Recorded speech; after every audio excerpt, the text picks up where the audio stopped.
And welcome to Salt Lake City. Welcome to Utah. My name is Val Ovison. I'm the CIO of the state of Utah, and on behalf of Governor Leavitt and the administration in Utah, we're very happy that you're here and hope that you have a wonderful and enjoyable conference.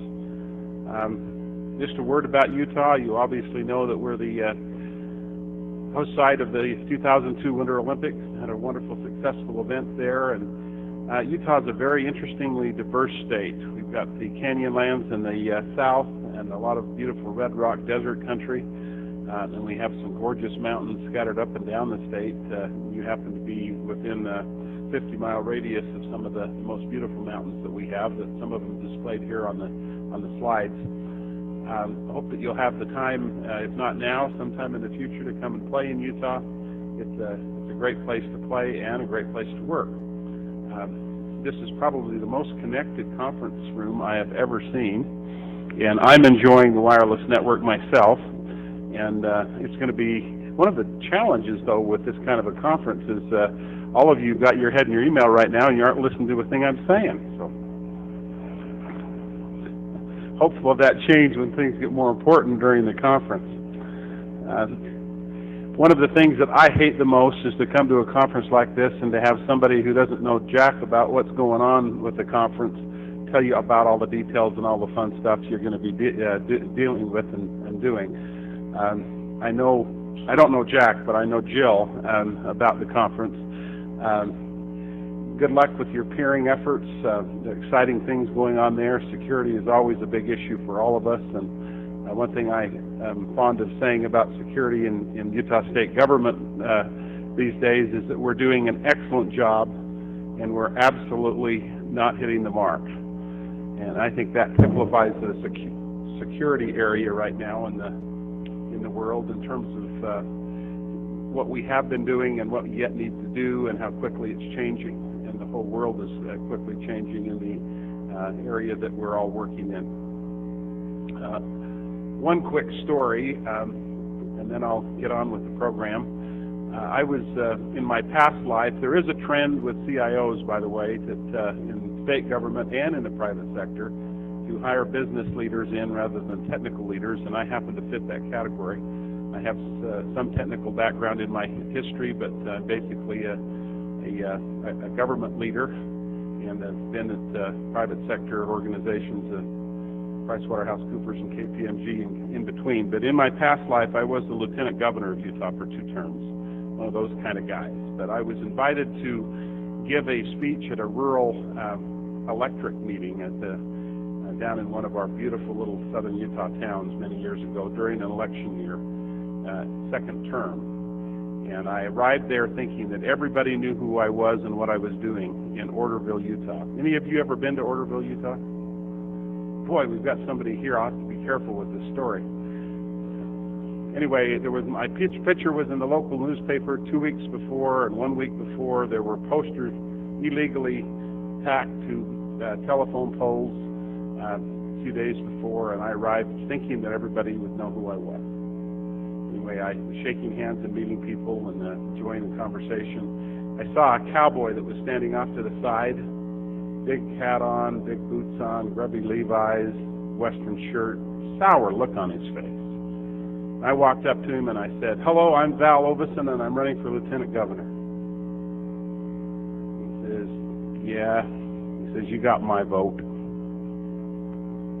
He says, "That guy we got in there now is no damn good."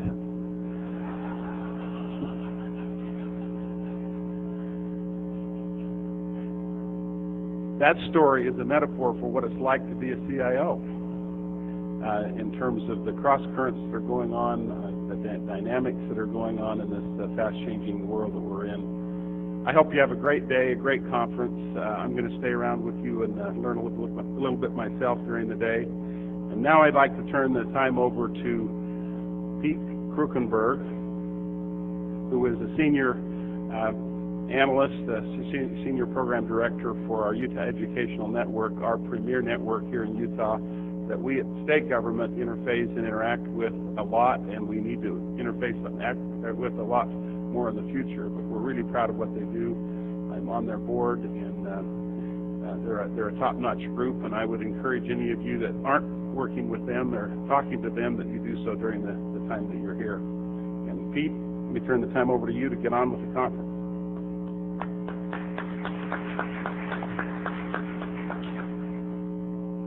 Thank you. I'm Pete Krukenberg with the Utah Education Network, and we are glad to have you in Salt Lake. I've been, I guess I've been a short-time attendee of NANOG, only since 1998, but I've gotten a lot from the community, and I'm glad that we're finally able to contribute back to the community. Your hosts today are the Utah Education Network and the University of Utah.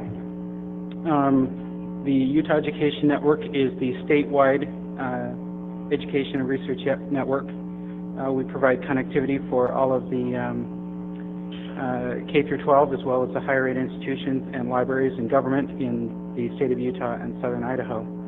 And the University of Utah is our host. We actually work on their campus, and we're glad to work with them on this conference. They are our Internet 2 Abilene connector, and they've got a lot of researchers on campus who have made us aware of things beyond just the few problems that we're working on today. I'd like to thank a few people.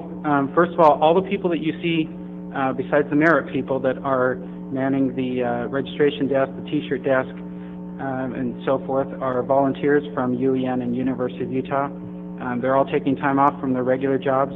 Many of them have never been to NANOG and may never go again, but they were willing to support this effort, and so treat them nicely. They're trying to do a good job. I'd like to thank Rodney, even though he'll probably be embarrassed that I'm thanking him, because it's his experience in showing me what it takes to host NANOG that made me willing to do it. Otherwise, it felt somewhat intimidating. Jeff Egley, who is one of our groups, and the staff and his staff ran the wireless wide area network that is connecting us up to the university today. Jim Stewart, who is my boss, and Bill Josman, who is the director for the U of U people, have been very generous with their staff. And finally, both UEN and U of U provided a lot of equipment and tools. For some reason, I don't have an RJ45 crimper, and I had to borrow one. So, and they're running things while we get to mess around here. A little bit about the network. First of all, a word about network savvy hotels. It was really great that the hotel here has hosted conferences somewhat like this before. They had wiring in place and so forth. But as many of you probably have noticed, they have a wireless network in place. We do have a couple of wireless people in the back of the room. If you're having trouble getting onto the wireless network because of that, just make sure that you pick the NANOG 28 network and not the STSN network. We've got a few wireless cards that have some problems with that, so if you're having troubles, they can get you connected with a card. We are using, for our connection up to the University of Utah, an 802.11a wireless wide area network. I don't know if anybody's used this before, but we felt like this was kind of pioneer territory, and it's actually working quite well. We spent plenty of time testing it, and I hope that it's to your satisfaction. The analogy that I've used is that hosting NANOG as a network engineer is a little bit like being a housewife and having 300 Martha Stewarts come over to cook in my kitchen. So I'm a little bit sensitive. I do take it personally. I hope that I hope you find it clean and to your satisfaction. We do have Internet 2 Abilene connectivity. That's courtesy of the University of Utah. And a couple weeks ago, we turned up our native IPv6 routing to Abilene. So I don't know if this is the first time, but this is the first time that there isn't a 100 and some odd millisecond latency for IPv6. So I hope you'll use it. There is a link on the NANOG network page to get you to IPv6.org for instructions on how to set up IPv6 on your laptop. If you're running OS 10 with a recent patch level, or you're running XP, it's pretty trivial. Actually, Linux is pretty easy too. Our transit today is via Sprint and Touch America. They're our providers, and we've got peering to 2 regional exchanges in Utah as well as 2 national exchanges. So hopefully that will provide for good connectivity back to your home networks. A word about the shirt. Merritt was very generous in letting us try something different with the shirt. I hope you like it. I see a lot of people wearing them. I hope more people will. There are extras, and you can buy some more, take some home. And with that, I just want to thank you for coming to Salt Lake, and I hope you have a good time here.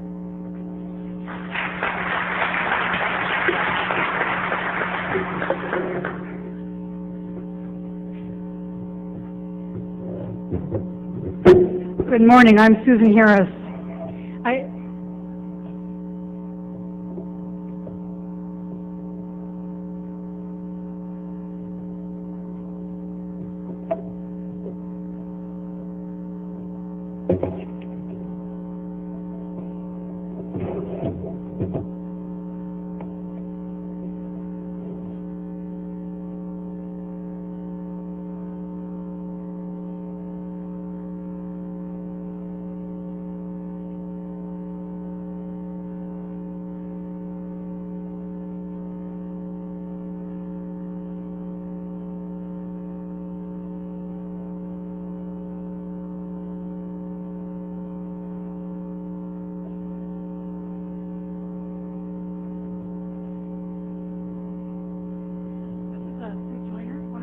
Here from Merritt. This is an unplanned part of the stuff. Thank you, Sue.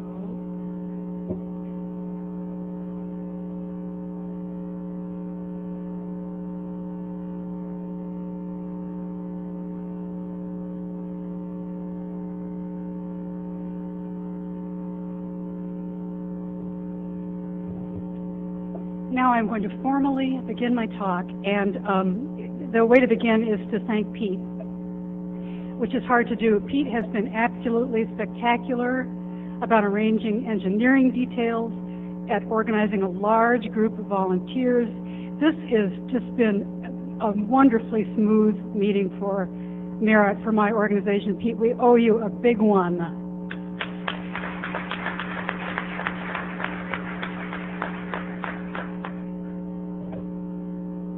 We also owe Rodney Jaffe, who's here somewhere, in back, I think. Rodney's the person who was zipping around on the Segway yesterday. Rodney's hosted us so many times that he knows exactly what NANOG needs in a hotel. He scouted out the hotel for Pete, and he's willing to do that for you if you are interested in hosting a future meeting, but not real keen on working with hotels. Please do talk with Rodney sometime during the meeting. The organization where I work and Sue Joyner works, and lots of the people in the back of the room, is Merritt Network. We've been coordinating NANOG since we started the group in 1994. We are a nonprofit based at the University of Michigan in Ann Arbor. I took a look at the proportions of various occupations represented at this meeting and a couple of previous meetings. Especially interesting, I was hoping, because our numbers are slightly down this time. And you see, first, when compared to Eugene, there's not much change in the ratio of commercial to non-commercial attendees. You do start to see a change in the number of, the percentage of vendors between Eugene and this meeting. Slight increase in the number of vendors, slight drop in the number of ISPs. Big other category here, because this is R&E, government, integration, all that stuff. Those categories are broken down a little bit more here. This compares Phoenix with this meeting. Again, you see slight drop in ISPs, which is something we all need to work to make sure it doesn't happen continually. Slight increase in the number of vendors, and of course more R&E here today because we're at a university. And here are the companies that brought the most people here today.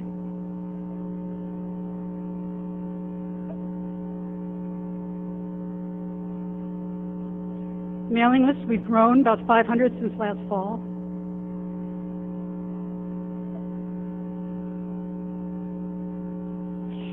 Joel, Jigley, and Lucy, I look back at the archives and I see Dave Meyer is back there too. This is the 4th year you've been doing our multicast broadcast for us. Thank you so much, and for all the coordinating that you do with Cisco and Juniper to make that happen. Is this our first native multicast broadcast? Yeah, but it is native, and we haven't always been able to achieve that. Yeah, obviously the last meeting we had at the university was also native, Eugene. Mandy, you made me lose my train of thought, but that's okay because the person who spoke up here is going to take over as soon as I'm done. Yes. Dwayne, it's also the 4th year. Dwayne Wessels from the Measurement Factory was first year NANOG 18, San Jose. He's taken on an increasing role as time goes on and manages a lot of our services for us here. Foundry fed us this morning as they did last fall in Eugene. Thank you so much. This kind of support is wonderful for NANOG, and you'll meet the people from NDAYS who are sponsoring our break this afternoon. Beer and Gear sponsors, here they are, and the Beer and Gear is upstairs tonight. That's a new location, and I'll tell you how to get there later. Today we have 2 tutorials at 3:30. In this room, beginning at 3:30, Barry Green and Danny McPherson will be talking about deploying sinkholes, and then around the corner, Jeff Doyle will be talking about deploying IPv6. Then we have the Beer and Gear, the best part. Then we have the boss. Barry will be continuing his wonderful security series at 7:30. And by the way, Rob Thomas is here, a name we've all seen 400 million times on the list. I've never met the fellow, but he will be participating tonight. And there's also a session on XML-based management tools that Rob Enns is doing. Then Joe Abley hosts a key signing at 9. And these are the people besides Randy who will be moderating as we go along through the agenda. Please do ask a lot of questions. The mics are all in the center this time. We'd love to see you go up to the mic, but tell us who you are before you ask your question, please. And as we go through the agenda, the presentations will go live magically on the web. One last note, remember that this wireless network, like most wireless networks, is not secure. Do not send a clear text password over it. Instead, use some kind of application level encryption, SSH or a VPN client. And I'm done.